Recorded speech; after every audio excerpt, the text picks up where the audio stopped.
Hello and welcome to the second episode of Diamond Talk. I'm Eric Ostrowski. And I'm Jeep DeCiccio. Today we have a few interesting topics to talk about, including Gold Glove winners, Silver Sluggers, and interesting topics of free agency. Jeep, take it away.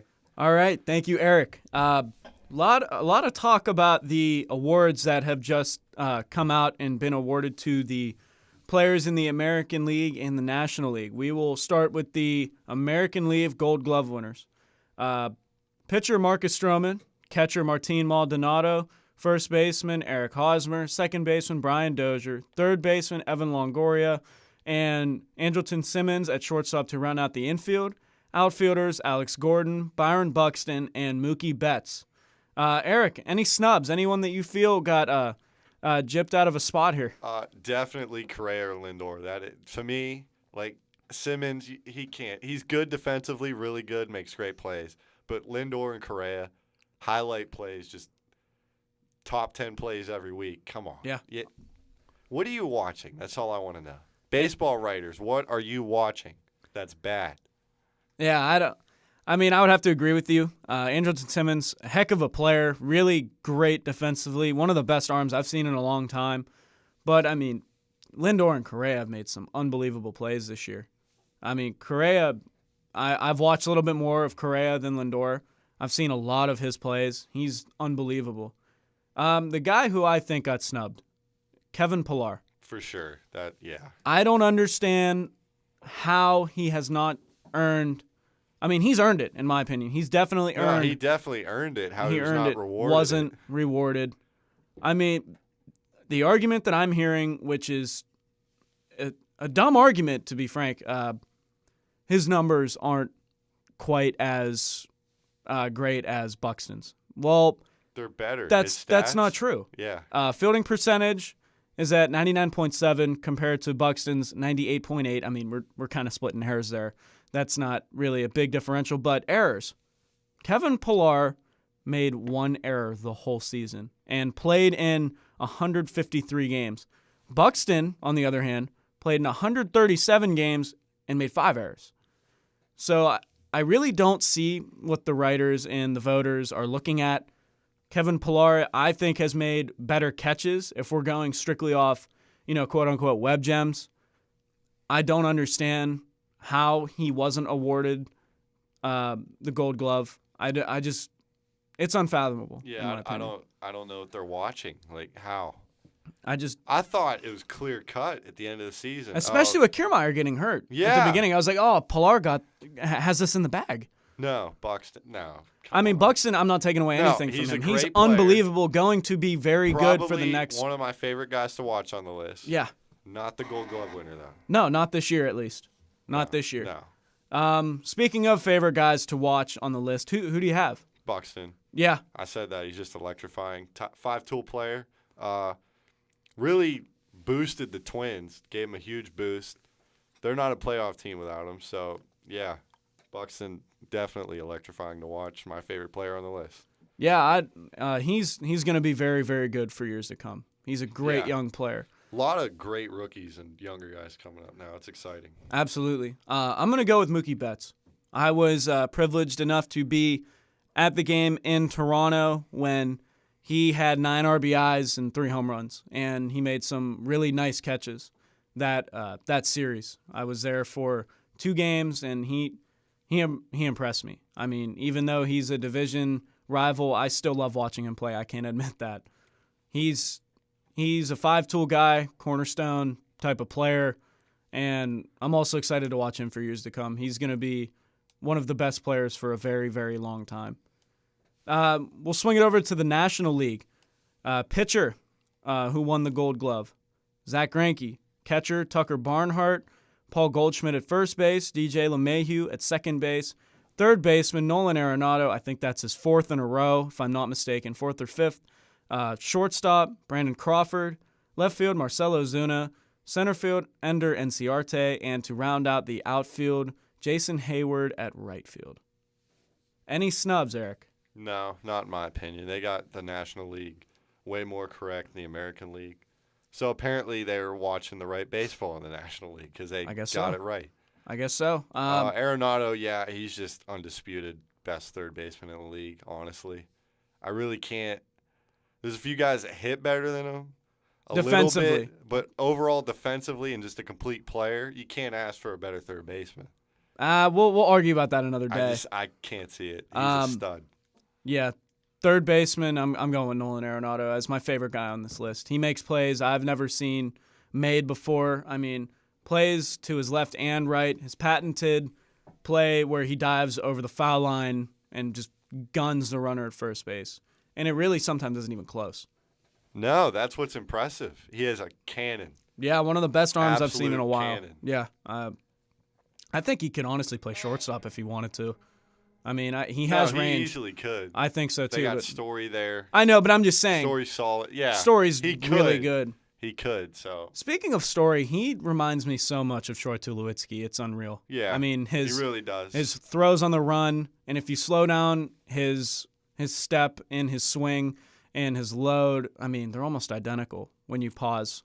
Right before the foot comes down. I mean, they're identical. He reminds me of a young Tulo. I mean, both guys came up in the same organization, so you could point it to that. Or Story could have looked up to Tulowitzki. He was in probably high school when Tulo was with the Rockies. Yeah, as a young Tulo. Yeah, so I could easily see it. Yeah, I mean, they're both very good shortstops. Yeah. Story, young. I mean, he's impressed me. I mean, even though he didn't have quite the year he was hoping at the plate, still made a great impact defensively. I think they got the awards right. Yeah, no, they got the National League way better than the American League. The American League, there's a few spots I'm like, wow, what are you looking at? Yeah, exactly. I mean, Kevin Pillar is the worst one I've seen. Are you kidding me? I thought he got robbed last year. This year's, I think, an atrocity. It's horrible. Yeah. Let's go to the Silver Slugger Award winners for the American League. At first base, Eric Hosmer, again, won Gold Glove and a Silver Slugger. Second baseman, Jose Altuve, as expected. Shortstop, Francisco Lindor. Third baseman, Jose Ramirez. Catcher, Gary Sanchez. Justin Upton, Aaron Judge, and George Springer in the outfield. And then DH, Nelson Cruz. Do you agree with this list? I do agree with this list. It's a solid list. That's who pretty much you thought. Yeah. Who's going to win it? The best hitters at their position, honestly. Yeah. From what I've seen. So, I have no complaints about that list at all. Me either. I mean, all of these guys have had great seasons. Oh, yeah. Unbelievable. I mean, Justin Upton, one that really sticks out in my mind. No one probably picked him to win the Silver Slugger. No. I mean, he seemed to be, stuck in Detroit, really, struggling with that organization, just trying to win. I mean, he gets sent out to Los Angeles. I almost said Anaheim. That's not the correct term anymore, but really had a good year. I mean, 273, 35 bombs, 109 RBIs, and 901 OPS with 14 stolen bases to add. I kind of think it was a breakout performance for him. Yeah. Even though he's been in the league. He hasn't been he's been known as a power hitter, and that's about it. He hits bombs, and that's all people have really known him as. But this year, he hit for average. That's a pretty high average for a power hitter. Yeah. And, he just really – I think he's going to do great this year. Yeah. Next year. Yeah. Who's your favorite guy to watch on the list? Ramirez. I know that's your favorite player. He is my favorite player. Just his swagger, what he plays with, and his heart and hustle, and just that he can hit. He's a flat-out hitter. Pure hitter. Pure hitter. Takes the ball all over the field, doesn't care where it's at, doesn't care what the count is. He's going to swing, and he's going to swing hard. That's what he does, and he puts the ball in play. Great player. Yeah, I agree. I like watching him hit because, like we said, he's a pure hitter. He knows how to hit to every field. I'm kind of torn between two. Aaron Judge and George Springer are my two guys. I love watching Aaron Judge hit. I think, there's some flaws in his swing. I mean, he strikes out a lot. He's going to fix that. I mean, he had this was his quote-unquote rookie year. It could go two ways. Either he peaked this year and pitchers figure him out, or he fixes some things, makes adjustments, and just destroys the league for the next 8 to 10 years. Yeah, I think he figures it out. I really do. I mean, I think he does too, but you never know. He has the reach to get to the pitch low and away. And I think he struggled with that pitch and he needs to be not only more disciplined, but he needs to fix his swing path for that specific pitch. Because if you look in the playoffs, watch the film, that's where the guys were throwing him. That's where everyone pitched him, and he obliged out of the zone almost every time. He's so big that any ball that he puts in play with decent contact can be out. Doubles for some guys are his home runs like that. They're missiles. Yeah. They are frozen absolute line ropes. Drives. Oh, my. He's so big. Like that. Yeah. No one's ever seen anything like this. No, I mean, Stanton's the closest comparison. He's even bigger than Stanton. Yeah, he's bigger. Which is unbelievable. He's got him by like 30 pounds and 3 inches. That's hard to even think. Yeah. I think he figures it out. I really do. I mean, probably. I really, yeah. He's such a hard worker. He's going to figure it out. But yeah. You never know. And George Springer, obviously. I mean, before the injury, right around, I think, the All-Star break. I think it was right after the All-Star break. Before, he was hitting right around 330. I think he had like 27 bombs and like 70-some RBIs, somewhere very high. I mean, really was the catalyst for that offense. Was beating out, in my opinion, Altuve for the MVP at the time. I mean, I know early season and all, but George Springer's one heck of a player. And, I mean, even defensively, he makes plays out there, just climbing walls, diving for balls. I mean, giving up his body. But offensively, he's a very different type of leadoff hitter. Has pop. I mean, we're seeing that more nowadays. Leadoff hitters that can go deep. I mean, even the Jays had Jose Bautista leading off this year. I mean, interesting enough, but George Springer, I mean, a guy to watch out for in the next couple of years, for sure. Yeah, well, he's a guy to watch out for now. Like, this year, he's a huge star. Oh, no, absolutely. And for sure, going forward. Yeah, the young Astros, guy. They're set. They could make some serious runs and wreak havoc for the next few years. Yeah. Their lineup is insane. I mean, they won it this year, and I didn't even think their pitching staff was as good as it could have been.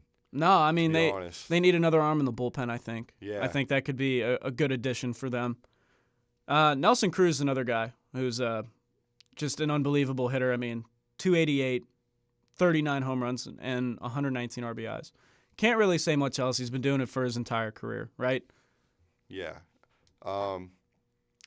He's just been a huge threat. Since he was with Texas. Yeah, ever since I've been watching him play. Yeah. Great hitter. I mean, he knows how to hit the ball. He knows how to hit it far. Home runs are his specialty, let's be honest. Those high-arcing home runs. Yeah. When he comes up, every pitcher is just like, you got to pitch perfect to him. Yeah. Great career. Hall of Famer. I mean, after the steroid allegation and him being suspended, that's going to be tough. That is true. But at the same time, if some of these other guys get in. Yeah, I think Bonds will break that barrier. I do. I think Bonds will end up. Bonds is a tough one because so many allegations. Yeah.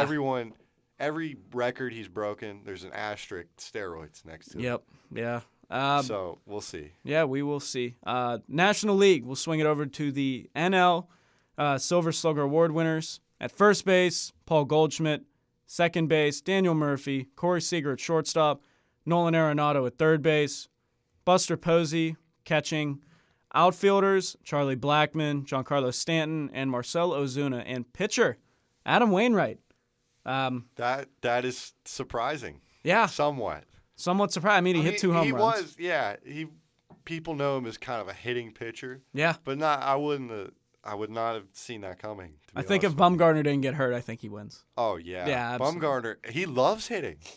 Yeah. If he couldn't pitch, he'd want to go to American League and be a DH. I think last year, when they traveled over to Oakland, I think, they didn't use a DH for him.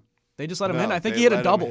Yeah. I think he hit a double in his first at-bat. He works on hitting like almost as much as some of the others I've heard. Yeah. BP before every game, in the cage. Like, he just loves it. Yeah. Any snubs on this list that you feel? I honestly know that it's a very solid list, and it's who you expect to see. The only one, Wainwright. I didn't see that coming. Yeah. Surprising for sure. That is surprising. I mean, decent numbers for a pitcher. Yeah, what? Actually, very good, 262. So, but everyone else, no surprise at all there. No, not really any surprise for me either. I mean, that's basically, to me, that's like the National League All-Star starting lineup. Exactly. So really can't complain. You can't. My favorite guy on this list, as you can probably guess, Charlie Blackmon. Really, I feel got snubbed for the MVP award, but I mean, unbelievable season for a leadoff hitter. 104 RBIs, 37 bombs, and hit .331. Yeah. Really is another guy who I compare to a Mike Trout, can do it all. Really exciting to watch. Great hitter. He's another pure hitter. Uses all the fields, has the speed to make plays in the running game, but also out in the outfield. Good arm. I mean, just a very complete player. My favorite, Daniel Murphy. There's a few guys on there that I really like watching. I'm a huge fan of the National League, but Daniel Murphy is just a pure hitter. I loved him since the Mets playoff run when he hit those huge home runs in the NLCS. And he's just taken off since. People were like, oh, maybe he peaked there. His contract might not be good.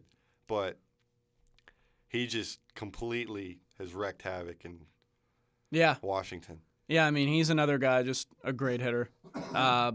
Really fun to watch. Uses all fields. And like you said, just a stud offensively. Yeah. Great swing. Yeah. And the thing, take it all over the field. The thing that impressed me with him this year is his defense. Really played well defensively. You know, that was his Achilles heel for the past couple of seasons. People, writers, analysts were saying that he wasn't solid defensively, and that's why he didn't deserve that contract. But really played well this year, all around. Yeah, he's played great for him. Huge pickup. Yeah, huge. He broke out. I don't know what happened, but with the Mets, he just that last year figured something out. Same with Justin Turner, I feel like, with the Dodgers coming over. I mean, something happened. They figured it out, matured a little bit after some experience, and now they're reaching their full potential. So yeah, definitely a fun game to watch now. I mean, with these young players. The thing about it is you could get a 5-home run game or you could get a perfect game. Yeah. On any given night. That's how good these players are. Yeah. With the pitching and hitting, it's just I would agree. A great game right now. Yeah. So let's move it over to free agency and potential blockbuster trades. Giancarlo Stanton is the prime target for the St. Louis Cardinals. I think that's an interesting move for the Cardinals, considering that they're not known for their big market. I don't know how they're going to fare with the huge contract that Stanton has just extended with the Marlins this season, which honestly, that makes zero sense to me on why they would get rid of him. I don't understand that move at all. After the extension, I just don't understand. Why would you sign him for that kind of money and then be like, oh, let's get rid of him? Like, he played great for you. He's 59 bombs and like over 280. Like, I don't get it at all. Maybe they're trying to rebuild probably with Jeter coming in. But like, he's a piece that you could at least have to keep you competitive and then mentor some of these younger guys coming up. And then I even heard Yelich, they might trade him. And Ozuna. Why? I don't know. Those are young guys that are going to be studs for you. Yeah. Cornerstone pieces. Ozuna. Teams look for those stud cornerstone rookie pieces. Yeah. Young pieces. They're there. So build around them. I don't get what you're doing. Ozuna hit .312, 37 bombs, and 124 RBIs. Yeah. This is his best year by far. It's not even a question. I don't understand what they're doing down in Miami. That front office, I mean, pre-Jeter was a train wreck. Yeah. I mean, since the All-Star break, you were hearing rumblings that Stanton was going to get moved. And Yelich was being looked at. D. Gordon's another one who they're talking about moving. Yeah, they have a great core of position players there. Build around that. That's what you're supposed to do. You have something there. Yeah. That not a lot of teams have and would do anything to get. Yeah. I mean, a guy like D. Gordon will steal you. I think he had 60 stolen bases this year, along with a solid average. Yelich is coming into his own, really peaking. Yeah. Ozuna, best year of his career. Stanton, same thing. And what more can you want? Stanton is only 28 and Ozuna's 26. Why? I don't understand. And the Astros, they built a World Series championship team in 3 to 5 years. Yeah. They really it can be done, so do it. I don't get it. Why completely start over? You got pieces there. They're not they seem like good guys, good for the city. The city likes them. not troublemakers, good clubhouse guys. Your pieces are there. So They're in place. Yeah. You just need Just keep pitching. it. That's all you need is pitching. I mean, they haven't had any. I mean, No. after the loss of Jose Fernandez. I think the whole game plan for him would change if he was still around. Absolutely. He was a stud, just the cornerstone of their staff. And that really, I feel like it threw him off track. They almost don't know what to do. They're like, oh, well, we lost our future, essentially. That's And almost so what it do you seems do? like. That's what it seems like. That's almost what it seems like. They don't know how to They're recuperate lost. from that. Yeah. I mean, you really can't. You cannot. He was a can't top replace 5 a guy pitcher. like that. Great clubhouse guy. Almost but, unbeatable at home, too. Yeah. And that's huge because, I mean, obviously most of your games are playing at home. I would have loved to see him in the playoffs. With his heart and energy. Yeah. Oh, my God. He would have been amazing. Yeah. So, yeah, that sucks. But at the same time, you still have to stick with what you were going for. Yeah. So I think Jeter will do a good job eventually. No, yeah, I think I really do. His baseball IQ is so high that he knows what he's doing. He saw the Yankees do it, so he kind of knows the formula. Absolutely. As a Jays fan, I'd like to get my hands on D. Gordon because he's a great young player. Yeah. I could definitely see a trade happening there for a prospect. But, I mean, we'll see. Still a very young offseason. Winter meetings are, a month, 2 months away. Yeah, that's when things usually tend to explode after that. Right now it's just all talk. And rumors, yeah. So we'll see. I mean, I think the Rockies mentioned they're going to try to extend Holland for a big-time deal. I mean, that's probably a good move for them. They haven't had a consistent arm in the bullpen for a while. So I think that's a good move for them. Yeah. But let's move it over to Shohei Ohtani, the Japanese phenomenon that we are hearing about now. He has just been posted to free agency and is now eligible to play in the show. 22 years old, 5 years played in the Japanese Pro League. Career batting stats, and let me remind you, he's a two-way player. Career stats offensively, 286 average, 48 total home runs, and a slugging percentage of .500. Pitching, almost equally as impressive, 2.52 ERA, 624 strikeouts, and an overall record of 42 wins and 15 losses. And he hits triple digits on the radar gun. So I'm excited to see where he ends up. I think he ends up with a big market team. I really can't see. I read some interesting things that although the Cubs are small market, they have the cap space to sign him. Which is interesting. Contract. Which is very interesting because they have big name players there. They do. Yeah. But they're not big market. But a lot of them are homegrown. Yeah, farm Bryant, system players. Baez. Yeah.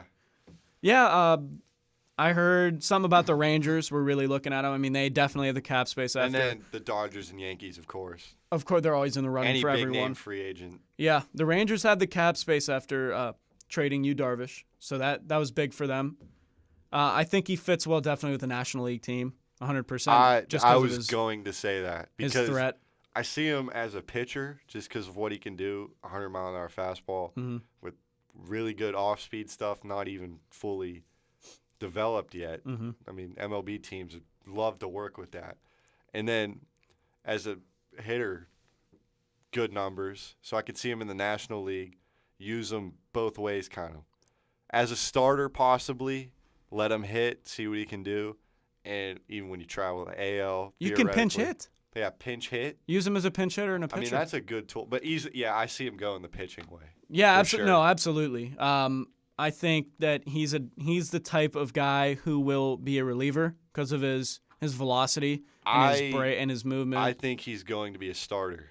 At first. Yes. We'll see. We'll see at first, only because a lot of teams really like starters that can just gun it for 6 to 7 innings. Yeah. That seems to be the way it's going. Severino, Carlos Martinez, guys that just chuck the baseball. Yeah. And then, what he can do with the stick when he's hitting. Joe Madden, if he goes to the Cubs, he's notorious for putting pitchers 8, 7 in the lineup.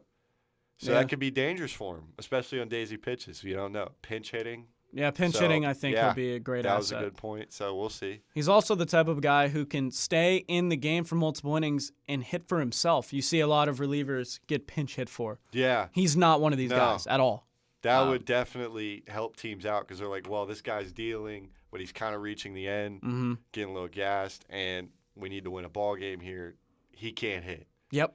So then you put in one of your weaker bullpen guys after, and you lose. See it all the time. Yep. So with leaving him in and letting him hit, he can maybe even get you a run to win, and then let him keep pitching, shut the other team down. So we'll see. Yeah. A lot He of might these. be. I like to call it like secondary starter. Yeah.